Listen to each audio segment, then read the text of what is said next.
more than overthinking lang.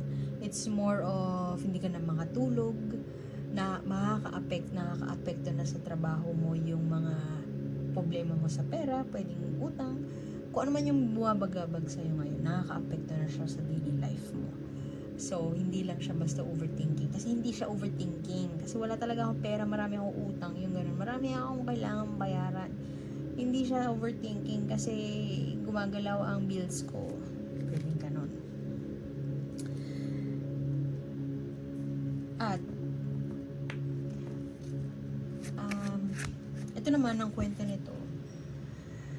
Hinanap niya yung anak niya. Tapos, namatay na lang siya sa forest kasi hindi niya nahanap yung anak niya.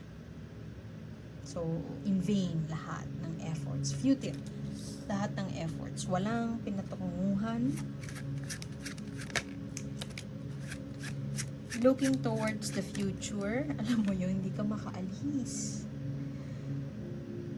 Alam mo na kailangan mo nang umalis, natatakot kang umalis, pwedeng ganun. Meron ka nang kinukonsider na pupuntahan, pero hindi sure yun.